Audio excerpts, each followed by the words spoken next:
Hello everyone, welcome to Delta Academy. मेरा नाम है रंजन। आप देख रहे हैं एसएससी जेई की क्रैश कोर्स सीरीज। इस क्रैश कोर्स सीरीज में आज का टॉपिक बहुत ही इंटरेस्टिंग है, एकदम मजेदार सा टॉपिक है। प्रीवियस वीडियोस आप लोगों ने अगर नहीं देखा तो ऊपर आई बटन पे क्लिक कर लीजिए। आज की वीडियो किस बारे में? मैक्सिमम पावर ट्रांसफर थ्योरम जो है आज की इस क्लास में हम लोग देखने वाले हैं। सभी नेटवर्क थ्योरम जो है वो हम लोग बैक टू बैक अभी तक देखते आए हैं। अब मैक्स पीटीटी की बारी है। कोशिश करूंगा बिल्कुल शॉर्ट से इस वीडियो के अंदर जल्दी जल्दी से आपको इसका कंसेप्ट जो है बताऊंगा, कुछ एक क्वेश्चन भी प्रैक्टिस करवाऊंगा। चलिए, तो मैक्स पीटीटी थ्योरम जो है वो किस तरीके का थ्योरम है, कैसा वर्क करता है, इसके बारे में देखते हैं जरा। मैक्सिमम पावर ट्रांसफर थ्योरम, ये हमारा मैक्सिमम पावर ट्रांसफर थ्योरम किस चीज पर डील करता है? पावर ट्रांसफर थ्योरम किस बारे में बताता है? देखिए, मैक्स पीडीटी आपको ये बोलता है कि अगर सपोज कर लीजिए कोई भी सर्किट है, ठीक है, और किसी भी सर्किट को अगर आपने थेवेनिन्स इक्विवेलेंट सर्किट के फॉर्म तक कन्वर्ट कर लिया है, तो भी वहां से अगर आपको ये देखना है कि कितनी ज़्यादा से ज़्यादा वैल्यू ऑफ मैक्सिमम पावर हम भेज सकते हैं to the load from the source, तो वो कंडीशन आपको इसमें अचीव करनी होगी। और फिर उसके बाद आपको बताना होता है कि मैक्सिमम पावर की वैल्यू कितनी है जो हम भेज सकते हैं। जैसे सपोज कर लीजिए आपके पास कोई भी इलेक्ट्रिकल नेटवर्क था जो थेवेनिन के सारे नॉर्म्स को फॉलो करता था, ठीक है, जो थेवेनिन सर्किट के सारी कंडीशंस को फॉलो कर रहा था। तो मान लीजिए कि मैंने अपने सर्किट को पहले रिजॉल्व कर लिया into a Thevenin's equivalent network. Thevenin's equivalent बोलने का मतलब है कि यहाँ पर मेरे पास एक ओपन सर्किट वोल्टेज सोर्स होगा वीटीएच, उसके साथ पूरी सोर्स नेटवर्क का रिजॉल्व पार्ट होगा मेरे पास, जिसको आरएस या आरटीएच बोल सकता हूँ मैं, सोर्स नेटवर्क रेजिस्टेंस, और उसके साथ सीरीज में होगा मेरे पास लोड रेजिस्टेंस। बस एक नया कंडीशन आप अज्यूम करिएगा कि इस बार लोड रेजिस्टेंस को वेरिएबल रखिए। इस बार हम ये कोशिश करेंगे कि अपने लोड रेजिस्टेंस को इतना वेरी करें कि मैक्सिमम पावर का ट्रांसफर इस सोर्स से लोड तक होने लग जाए। तो ज़्यादा से ज़्यादा कितनी पावर ट्रांसफर हो सकती है? इस थ्योरम की ज़रूरत कहाँ पे पड़ती है? इस थ्योरम की ज़रूरत आपको पड़ती है इलेक्ट्रॉनिक सर्किट्स के रेजोल्यूशन के समय। आप सोचेंगे कि एचवी सर्किट्स के ऊपर अगर हम यूज़ करें इस थ्योरम को तो ये बहुत ज़्यादा इफेक्टिव नहीं रहेगा। क्यों? क्योंकि इस सर्किट की एफिशिएंसी बहुत कम होती है, बहुत ही लेस इसकी एफिशिएंसी होती है। तो ऐसे सर्किट्स का इस्तेमाल वहाँ पर होता है जहाँ पे पावर की इंपॉर्टेंस ज़्यादा है, जहाँ पे आपको पावर ज़्यादा चाहिए आउटपुट में, as compared to the efficiency. Efficiency जहाँ बहुत मैटर नहीं करती है। तो जब आप लोअर लेवल के वोल्टेजेस और करंट्स पे डील करते हैं तो वहाँ पर एफिशिएंसी से बहुत ज़्यादा कुछ नहीं बदलता है सर्किट में, लेकिन पावर जो आउटपुट में आपको मिल रहा है उस पर बहुत सारी चीज़ें डिपेंड करती है। तो इसीलिए मैक्स पीटीटी थ्योरम जो होता है वो ज़्यादातर इलेक्ट्रॉनिक सर्किट्स के लिए यूज़ होता है। इलेक्ट्रिकल सर्किट्स में भी हम कुछ जगहों पर इसका इस्तेमाल करते हैं। तो मैक्सिमम पावर ट्रांसफर थ्योरम ये बोलता है कि अगर हम पावर का एक्सप्रेशन बताएं तो ये हो जाएगा आई L square R L. Power कहाँ की? इसके अक्रॉस की पावर बता रहे हैं हम लोग, ठीक है। मैंने इस बार आपको केस दिया कि थेवेनिन्स इक्विवेलेंट सर्किट तक हम लोग पहुंच गए। हमको ये देखना है कि लोड रेजिस्टर को आखिर कितना वेरी करें कि मैक्सिमम पावर आ जाए इस आउटपुट साइड तक, ठीक है। तो मैंने बोला I L square R L के फॉर्म में इसको रिप्रेजेंट कर सकते हैं। And we know that I L is equal to V T H upon R T H plus R L. R T H, ध्यान दीजिएगा, आर टी एच वही है जो आर एस है, सोर्स नेटवर्क रेजिस्टेंस जो मैंने यहाँ पे लिखा हुआ है। इसको पुट कर देते हैं तो हमारे पास पावर का एक्सप्रेशन आता है वी टी एच का square divided by R T H plus R L का whole square into R L. ऐसा लिख सकते हैं ना इस पूरे एक्सप्रेशन को। इस एक्सप्रेशन को यहीं पर ला करके रोक देते हैं, क्योंकि ये हमको स्टैंडर्ड वैल्यू ऑफ पावर बताएगा at the present value of load register, कि लोड रजिस्टर अभी जितनी वैल्यू का है उस पर कितनी पावर जा रही है। हो सकता है ये मैक्सिमम ना हो, तो हमको अब मैक्सिमम पावर का कंडीशन निकालना है, ठीक। इसका छोटा सा डेरिवेशन बनता है, ध्यान से देखिएगा। मैक्सिमम पावर का केस निकालने के लिए applying the case of maxima, applying the case of maxima. Maxima का कंडीशन ये बोलता है कि आप इस पूरे पावर के इक्वेशन को आर एल के रिस्पेक्ट में डिफ्रेंशिएट कर दीजिए और इसको इक्वेट कर दीजिए जीरो से। आर एल के रिस्पेक्ट में इसलिए क्योंकि वही वेरिएबल है इस सर्किट के भीतर, ठीक है। तो आर एल के रिस्पेक्ट में आप इसको डिफ्रेंशिएट करिए और इसको इक्वेट करिए with respect to with to zero. तो अगर मैं इसको डिफ्रेंशिएट करने जाऊं तो ये एक्सप्रेशन कैसा बन जाएगा? देखिए, पावर का एक्सप्रेशन मेरे पास बन जाएगा वी टी एच का स्क्वायर अंदर इन ब्रैकेट, इस पूरे को डिफ्रेंशिएशन कर रहे हैं हम लोग, ठीक है। तो D by D R L of one by R T H plus R L का whole square into R L, ठीक है। चलिए इसको डिफ्रेंशिएट करते हैं, ये एक्सप्रेशन बन जाएगा आपके पास वी टी एच का square into R T H plus R L का square minus 2 times of R L into R T H plus R L whole divided by R T H plus R L to the power 4। बोलिए expression सही आएगा? इस तरीके से बनेगा expression, 100% ऐसा expression आपके पास आ जाएगा। ब्रैकेट को आप ओपन कर लीजिए, बाकी चीज़ें भी सिंप्लीफाई हो जाए। तो पावर का कंडीशन यहाँ पर आपको दिख रहा है बेसिकली पावर के कंडीशन से नहीं, आपको इसको जीरो से इक्वेट करना पड़ेगा। तो यहाँ पर पावर लिखने की आपको कोई ज़रूरत नहीं है, ठीक है। आप जो डिफ्रेंशिएट किया आपने उसको जीरो से इक्वेट करेंगे आप, तो आप सीधे सीधे लिख दीजिएगा कि हो जाएगा वी टी एच का स्क्वायर, अंदर ब्रैकेट में आप देखिए ये हो जाएगा A square plus 2ab plus B square, ठीक है, minus 2 times of R L into R T H minus 2 times of R L का square is equal to zero. Zero कैसे, ये जो डिनोमिनेटर है इसको मैं जीरो से इक्वेट कर रहा हूँ यहाँ से, तो जीरो की तरफ भेज दिया, मल्टीप्लाई हो गया, खत्म हो गया वो वी टी एच स्क्वायर, उसको भी उधर भेज दिया, वो भी जीरो हो गया। तो इतना एक्सप्रेशन मेरे पास बचता है। ये वी टी एच स्क्वायर को भी मिटा दीजिए आप यहाँ से, इसकी कोई ज़रूरत नहीं है आपको, ठीक। अगर ये एक्सप्रेशन आपके पास है पूरा, तो इसमें से आप plus R L R T H और minus R L R T H 2 के फॉर्म में जो था, इस दोनों को सिंप्लीफाई कर दीजिए और इस दोनों का एक्सप्रेशन से सिंप्लीफाई करेंगे तो आपके पास बचेगा आर टी एच का स्क्वायर माइनस आर एल का square equals to zero, and we can say कि R L should be equal to R T H. ये हमारे पास मैक्सिमा की कंडीशन निकाले हम लोग, आर एल के रिस्पेक्ट में डिफ्रेंशिएट किया इसीलिए ताकि हमको आर एल की डिजायर्ड वैल्यू मिल जाए। सो आप बोलेंगे this is the condition, this is the required condition, this is the required condition for maximum power transfer, for maximum power transfer, ठीक है। मैक्सिमम पावर भेजी जा सके उसके लिए ये सिचुएशन होना चाहिए। तो मतलब अगर आपका लोड रेजिस्टर वेरिएबल है तो उसको एडजस्ट करिए और उसको थेवेनिन रेजिस्टेंस के बराबर ले आइए, सोर्स नेटवर्क के रेजिस्टेंस के बराबर ले आइए, ठीक है। जब आप ऐसा करेंगे तो कितनी पावर जाएगी, तो अब देखिए पावर का स्टैंडर्ड एक्सप्रेशन हमारे पास कितना था, पावर का एक्सप्रेशन था वी टी एच का square divided by R T H plus R L का whole square into R L, यही एक्सप्रेशन था ना आपके पास ऊपर। अब इसको पी मैक्स बनाना है हमको, तो मैक्सिमम पावर बनाना है तो मैक्सिमम पावर की कंडीशन को पुट करना है इसमें, ठीक है। ये कंडीशन जब पुट कर देंगे तो एक्सप्रेशन आपके पास आ जाएगा वी टी एच का square divided by R T H का square into R T H, R T H और आर टी एच में कैंसिल आउट कर दूंगा, ठीक है। अब ये स्क्वायर है तो इसको उसी अकॉर्डिंग एक्सपैंड करेंगे तो ये हमारे पास 4 times of are T H के स्क्वायर के फॉर्म में आएगा, ठीक है। तो पी मैक्स का एक्सप्रेशन आ जाएगा हमारे पास, देखिए are T H plus are T H कितना हो गया, 2 आर टी एच हो गया, 2 आर टी एच का स्क्वायर करेंगे तो 4 आर टी एच स्क्वायर हो जाएगा यहाँ पे, ठीक है ना। इस वजह से मैंने 4 आर टी एच स्क्वायर लिखा, इसको कंफ्यूज मत होइएगा, शॉर्ट में जल्दी में मैंने लिख दिया इसको। तो ये एक्सप्रेशन हमारे पास आ जाएगा फाइनली वी टी एच का square divide by 4 times of are T H, and this is the maximum power जो फ्लो होगी या जो ट्रांसफर होगी उस सर्किट पे लोड के थ्रू, लोड बोलता हूँ जो सोर्स है उसके थ्रू लोड तक। तो जो हमारा सोर्स है वो अपने लोड तक इतना मैक्सिमम पावर भेज रहा है V T H square divide by 4 times of are T H, ठीक है। अगर ये बात सही है तो क्या आप बता सकते हैं कि ये जो पावर ट्रांसफरिंग हो रहा है ये कितना परसेंट हो रहा होगा, सोर्स जितनी पावर असलियत में बना रहा है उसका कितना प्रतिशत भेज पा रहा है बाहर। तो जो आपका सोर्स यहाँ से क्रिएट कर रहा है ना, देखिए एक इसके ऊपर भी क्वेश्चन आता है आपके एग्जामिनेशन में कि मैक्सिमम पावर ट्रांसफर की एफिशिएंसी कितनी होती है। तो इसका बहुत ही सिंपल सा आंसर है, आप देखेंगे अगर ये हमारा आर टी एच है, if this is our R L, और मैंने आपको बोला कि आर एल को वेरी करके आर टी एच के बराबर ले आना है, तो आप बोलेंगे आर एल को भी बदल के आर टी एच ले आए, तो देखिए दोनों जगह वैल्यू तो सेम है।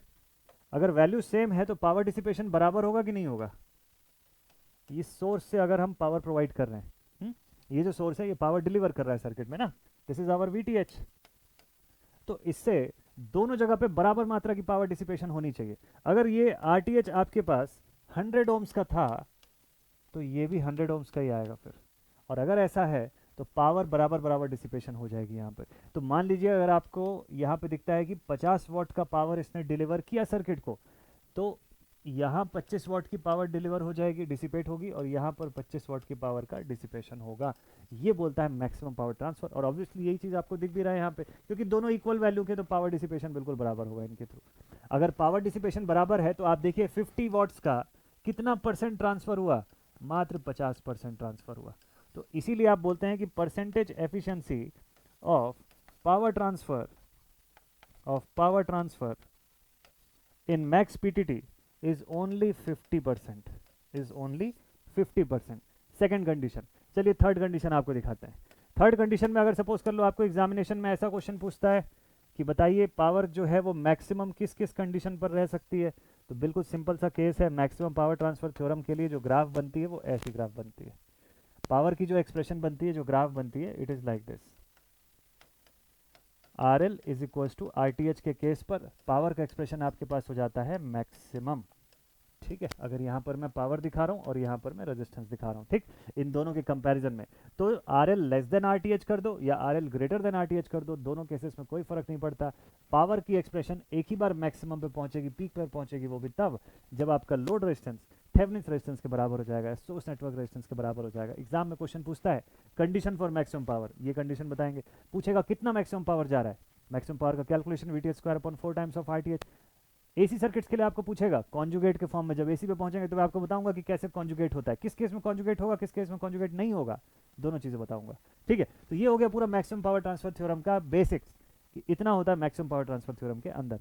न्यूमेरिकल कैसे बनाएंगे, न्यूमेरिकल बनाने के लिए आपको क्या क्या चाहिए होगा पहले समझिएगा। न्यूमेरिकल में दो चीज पूछता है आपको, जब आप इसके न्यूमेरिकल क्वेश्चन बनाएंगे तो दो चीज आपको पूछता है, क्या क्या। सबसे पहले आपको पूछता है कंडीशन, कोई सर्किट दे देगा, उसमें बोलेगा मैक्सिमम पावर ट्रांसफर के लिए रेजिस्टेंस कितना होना चाहिए, वो कंडीशन बताओ।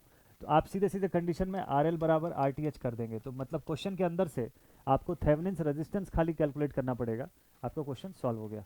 दूसरे केस में आपको क्या करेगा, आपको यहाँ से पी मैक्स की वैल्यू बताने बोलेगा कि बताओ कितनी मैक्सिमम पावर ट्रांसफर होगी, सर्किट बना करके दे दिया है। जब ये पूछेगा तो ऐसे केस में आपको दो चीज़ें फाइंड करनी पड़ेंगी, क्या क्या, आपको वीटीएच भी फाइंड करना होगा और आरटीएच भी फाइंड करना होगा। क्वेश्चन में आरएल गिवन होगा, आरएल की वैसे भी कोई ज़रूरत नहीं है आपको, क्वेश्चन वीटीएच और आरटीएच से ही बन जाना है पूरा का पूरा, ठीक है, आरएल की कोई नीड नहीं है आपको सवाल के अंदर। तो इस दो वैरायटी के क्वेश्चंस पूछते हैं आपसे, एग्जाम के क्वेश्चन पे लेके चलें आपको। चलिए एक आध पेपर का क्वेश्चन देख लीजिए कैसा बनता है। एग्जाम में आपको एक इस तरीके का सवाल पूछ सकता है, आपको देखिए ऐसा क्वेश्चन दिया हुआ है, पेपर का ही क्वेश्चन है प्रीवियस ईयर्स का, लिखता है find the value of load resistance RL for the maximum power transfer in the following circuit. इस सर्किट में मैक्सिमम पावर जा सके उसके लिए आरएल की वैल्यू कितनी होनी चाहिए।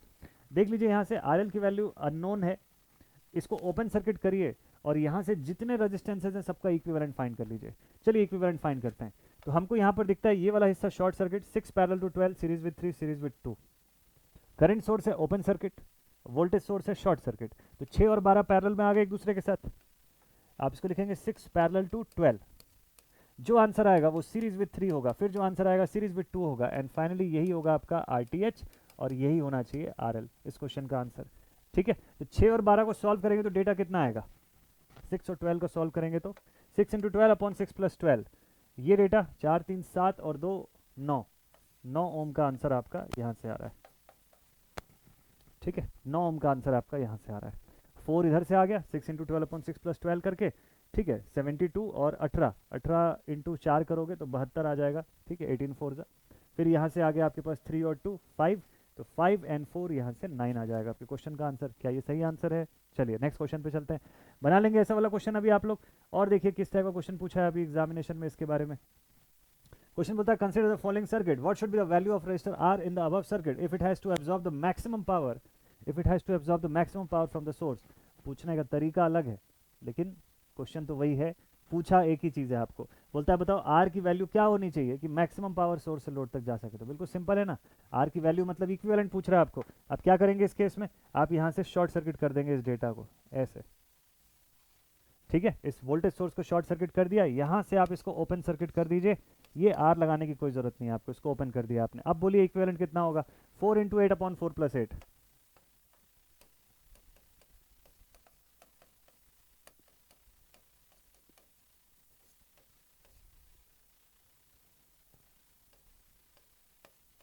टू 3 जा 6, 2 8 जा 16, 8/3, 8/3 पहला आंसर बन जाएगा आप लोगों से। नॉर्मली आपको जेई के पेपर में इसी टाइप के क्वेश्चन पूछा जाता है। ठीक है, थोड़ा सा और अच्छा पेपर अगर बनाया तो आपको एफिशिएंसी का केस और थोड़ा सा थ्योरेटिकल ओरिएंटेशन में क्वेश्चन देगा। डायरेक्टली ऐसे न्यूमेरिकल क्वेश्चन दिया तो बहुत ईजी हो जाएगा, थ्योरेटिकल क्वेश्चन देगा तो आपको कैसे पूछेगा, आपको क्वेश्चन में ये बोलेगा कि भाई अगर लोड रेजिस्टेंस मान लो कांस्टेंट है, सोर्स नेटवर्क की रेजिस्टेंस अगर वेरिएबल है तो बताइए कितना इसको बनाना चाहिए कि मैक्सिमम पावर जा सके। देखिए बिल्कुल सिंपल सा कंसेप्ट है इस क्वेश्चन का, मैं जो बता रहा हूँ आपको। अगर क्वेश्चन में आपको बोल दिया कि सोर्स नेटवर्क की रेजिस्टेंस इस बार वेरिएबल है, इस बार आर एस वेरिएबल है और आर एल कॉन्स्टेंट है, आर एल फिक्सड है, बहुत अच्छा ट्रिकी क्वेश्चन बनता है इससे, इसमें ट्रैप नहीं होना है आपको। अब बोलता है कि बताओ वीटीएच की वैल्यू जो है, वीटीएच की कुछ वैल्यू है, हमको मैक्सिमम पावर भेजना है तो इस बार सोर्स रेजिस्टेंस को कितना वेरी करेंगे। बहुत बार बच्चे इसमें एक केस में ट्रैप हो जाते हैं, बोलते हैं कि सर सोर्स रेजिस्टेंस को हम आरएल के बराबर कर देंगे तो आंसर आ जाएगा, ये एक ऑप्शन में दिया हुआ है। ठीक है, दूसरा ऑप्शन बोलता है कि सोर्स रेजिस्टेंस को 0 कर देंगे। तीसरा ऑप्शन बोलता है कि सोर्स रेजिस्टेंस को हम इनफाइनाइट कर देंगे। और चौथा ऑप्शन बोलता है सोर्स रेजिस्टेंस को ये RL की जो वैल्यू उसका हाफ कर देंगे, हाफ टाइम्स ऑफ RL। मान लो ऐसा ऑप्शन दे दिया, आपका आंसर क्या रहेगा इस पूरे में से? ऐसा क्वेश्चन अगर दे दिया तो आपका आंसर क्या होगा? इसको कमेंट सेक्शन में आंसर करेंगे क्या? नहीं नहीं, ये थोड़ा कंसेप्ट वाला पार्ट है, इसको मैं बता देता हूँ अभी। आज कमेंट सेक्शन के लिए क्वेश्चन नहीं छोड़ते हैं, आज यहीं पर क्लियर कर देता हूँ मैं इस वाले चीज़ को, नहीं तो ये डाउट रह जाएगा। देखिए, अगर आपने सोर्स नेटवर्क का रेजिस्टेंस देखा कि वेरिएबल है, ठीक, अगर वेरी करने का ऑप्शन है आपके पास और जितना भी चाहो वेरी कर सकते हो, तो सबसे बेस्ट थिंग है इसको 0 वॉट्स का बना दो आप, 0 ओम्स का बना दो, सॉरी, इसको 0 ओम्स का बना दो, ताकि ये 0 वॉट का पावर डिसिपेशन करे। अगर ये 0 ओम का होगा तो 0 वॉट का पावर लेगा ना। तो मतलब जितनी पावर यहाँ बन रही है, मान लो यहाँ 50 वॉट की पावर बन रही है, तो आधी आधी क्यों डिवाइड करनी है? अगर आपके पास चांस है पूरा पावर लेने का, पूरा 100% एफिशिएंसी तक पहुंचाने का चांस है, तो आप वो करोगे ना। आपको बोलेगा कि मैक्सिमम एफिशिएंसी हमको चाहिए, बोलो RS की वैल्यू कितनी रखेंगे? भाई मैक्सिमम एफिशिएंसी जरूरी है क्या कि 25 ही लिया जाए? अगर 50 वॉट है तो ज़रूरी है कि हमने किताब में पढ़ रखा है कि 50% ही हो सकती है एफिशिएंसी, तो हम 25 वॉट ही लेंगे? आपको तो चॉइस दे रहा है वो कि भाई मैक्सिमम एफिशिएंसी आप कर सकते हो, कर लो मैक्सिमम एफिशिएंसी जितनी चाहिए आपको, तो आप पूरी 50 वॉट पावर ले लो ना। क्यों 25 पे रुक रहे हो? आप पूरी 50 वॉट पावर क्लेम करोगे ना, और ये तब पॉसिबल है जब ये 0 हो जाएगा फुल्ली। तो this is the best possible condition. तो आपको क्वेश्चन में इसको आंसर नहीं करना है, आपको क्वेश्चन में इसको आंसर करना है। This will be your answer, option B. ये एक ट्रिकी क्वेश्चन बनता है, बहुत बढ़िया, अच्छे लेवल पे पेपर सेट करेगा तो इस टाइप के क्वेश्चन पूछता है आपसे, ठीक है। तो मैक्सिमम पावर के केस में हमेशा ध्यान रखिएगा कि अगर आपको सोर्स नेटवर्क का रेजिस्टेंस वेरिएबल दिया तो its value should be as minimum as possible. उसको जितनी छोटी रखेंगे उतना बेनिफिशियल रहेगा आपके लिए, ठीक। तो ये एक इंपॉर्टेंट केस है, इंपॉर्टेंट क्वेश्चन था ये। आई होप कि आपको ये वाला क्वेश्चन मस्त से क्लियर हुआ होगा। तो ऐसे ही और देखते हैं, एक आध क्वेश्चन आपके लिए और होगा, तो मैं इसको एक क्वेश्चन आपको होमवर्क के तौर पे आपके लिए छोड़ देता हूँ। लेट्स सी, देखते हैं, शायद और क्वेश्चन होगा। अच्छा नहीं, चलिए, तो इतने ही क्वेश्चन थे अभी के लिए। तो आज के सेशन पर कोई होमवर्क क्वेश्चन नहीं, और क्वेश्चन आपको जिस दिन क्वेश्चंस करवाऊंगा उस दिन डिटेल में आपको बहुत सारे क्वेश्चंस का बल्क में आपको मैं सॉल्व करवाऊंगा। और साथ ही डेल्टा अकेडमी ऐप पर आप लोगों के लिए टेस्ट सीरीज भी आने वाली है, ठीक। मस्त फ्री टेस्ट सीरीज है, आराम से क्वेश्चन लगाइए। वीकेंड के वीकेंड आपके पास ये टेस्ट सीरीज रहेगी, हफ्ते के वीकडेज में भी आगे चल के अपलोड करता रहूंगा मैं। तो टेस्ट सीरीज अवेलेबल है, अभी आपके लिए मेजरमेंट की टेस्ट सीरीज ओपन है, उसको आप वहाँ पर जा करके दिला सकते हैं। मस्त बढ़िया एग्जाम लाइक एक्सपीरियंस आपको मिलेगा। और ग्रेजुअली आपके पास और अलग अलग सब्जेक्ट की टेस्ट सीरीज, और यहाँ जो हम लोग पढ़ रहे हैं क्रैश कोर्स में, उसकी टेस्ट सीरीज भी आपको मिल जाएगी। तो उसके लिए इंपॉर्टेंट है कि आप पहले डेल्टा अकेडमी ऐप जो है उसको डाउनलोड कर लीजिएगा, तो वहाँ से आपको टेस्ट सीरीज दिलाने में मदद मिलेगी, ठीक है। क्वेश्चंस आप सॉल्व कर पाएंगे बढ़िया से, आप रैंकिंग देख पाएंगे, कितना आपका परफॉर्मेंस रहा, कितनी देर में आप क्वेश्चन सॉल्व किए, ये सारा चीज़ ईजी हो जाएगा आपके लिए। तो यहाँ पर दोनों टाइप के paid free batches, exam specific आपको टेस्ट सीरीज परफॉर्मेंस इंडिकेटर के साथ मिलेगा, है ना। ये PDF फॉर्मेट में आपको नोट, स्टडी मटेरियल, सारा कुछ इसके अंदर अवेलेबल हो जाएगा। और ये इसमें जो बैच है अभी आपके लिए एकदम संग्राम बैच SSC JEE का ऑनगोइंग है, जो कि बिल्कुल डिस्काउंटेड प्राइस पर ये बैच चल रहा है। ये देखिए, live class plus recorded class के फॉर्म में चल रहा है। आपके पास मई तक का कोर्स कवरेज का ड्यूरेशन है, 1 साल की वैलिडिटी है इस पूरे कोर्स के अंदर। और बात करें कोर्स बेनिफिट की, तो सबसे बढ़िया सीन ये है कि ये पूरा का पूरा complete technical course CBT 1 CBT 2 सब कुछ मिला के मात्र 821 रुपये के मिनिमम प्राइस पे, यार एकदम बेस प्राइस पर ही रखा हुआ है। और बेस प्राइस मतलब इसके अंदर कोई हिडन चार्जेस नहीं है, यही फाइनल है। इसके अंदर कोई आप जब इसको जब पे करना जब जाएंगे उस ऑप्शन पे, तो कुछ भी एडिशनल ऐड नहीं होगा इसके ऊपर, इतना ही फाइनल है सब कुछ मिला के। IST वगैरह टैक्सेस वैक्सेस सब मिला करके ये टोटल है, ठीक है। तो इस बैच से भी आप चाहें तो जुड़ सकते हैं। अदर देन दैट आप चाहें तो सिर्फ टेस्ट सीरीज भी कम से कम दिला सकते हैं, फ्री ऑफ कॉस्ट है। मज़ा आएगा आपको, क्वेश्चन बनाएंगे तो प्रैक्टिस होगी, आपको समझ आएगा कि ये सब जो पढ़ रहे हैं इससे मिलते जुलते क्वेश्चन आते किस टाइप के हैं। तो मिलते हैं आप सभी से अब नेक्स्ट वीडियो में। मस्त से एंजॉय करिए, क्वेश्चंस बनाते रहिए, रिवीजन फुल ऑन करते रहिए। SSC JEE 2024 पे ज़बरदस्त तरीके से आपको प्रिपरेशन के साथ अटैक करना है, ताकि आपका आउटपुट जो है वो एकदम शानदार रहे। जॉब लेने का टारगेट है तो 2024 में ही होना चाहिए। मिलते हैं आप सभी से नेक्स्ट वीडियो में। Take care all my dear student, and तैयारी करते रहिए। जय हिंद।